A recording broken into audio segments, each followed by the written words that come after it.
পিতামাতার জীবদ্দশায় যদি জীবিত থাকে তাহলে তাদের মধ্যে 7টি হক রয়েছে। এর মধ্যে 1 নম্বর হলো আজমত, পিতামাতাকে সম্মান করা। 2 নম্বর মহব্বত, পিতামাতাকে ভালোবাসা। 3 নম্বর ইতাআত, পিতামাতার অনুগত্য করা। 4 নম্বর খেদমত, পিতামাতার খেদমত করা। 5 নম্বর দফে হাজত, পিতামাতার প্রয়োজন পুরা করা। 6 নম্বর হলো ফিকরে রাহাত, পিতামাতার শান্তির ব্যবস্থা করা।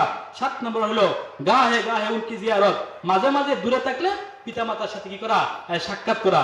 আর পিতামাতা মৃত্যুবরণ করলে তার মধ্যে 7টি হক রয়েছে। 1 নম্বর হলো দোয়ায়ে মাগফিরাত, পিতামাতার জন্য দোয়া করা।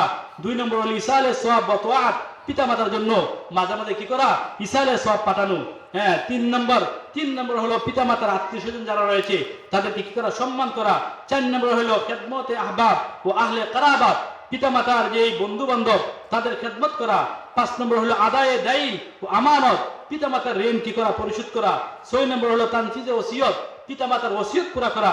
7 নম্বর হলো গাহে গাহে উনকি কবর জিয়ারত, মাঝে মাঝে কি করা, তার কবর জিয়ারত করা। এই জন্য মুহতারাম হাজিরিন, আমরা এই সূরাতুল বনী ইসরাঈলের 23 নম্বর আয়াতের সংক্ষিপ্ত আলোচনা থেকে আমরা বুঝতে পারলাম যে পিতামাতার কি করতে হবে, খেদমত করতে হবে। কিন্তু অনেক কুলাঙ্গার সন্তান রয়েছে, ওই সন্তানেরা পিতামাতার সাথে সদ্ব্যবহার করে না। কিন্তু আল্লাহ বলছেন, তোমরা পিতামাতার সাথে কষ্ট দিও না, পিতামাতাকে তোমরা ধমক দিও না। মুহতারাম হাজিরিন, এই জন্য আসলে যে পিতামাতারও কিছু হক রয়েছিল, কিন্তু সময় সংকীর্ণতার দরুন আমি এগুলা বলতে পারি নাই। এই জন্য মুহতারাম হাজিরিন, আল্লাহ পাক রব্বুল আলামিন যে আমাদেরকে যতদিন বেঁচে রাখে আমরা যেন পিতামাতার সাথে কি করতে পারি, ভালো ব্যবহার করতে পারি, পিতামাতার সাথে যেন আমরা সৎ ব্যবহার করতে পারি।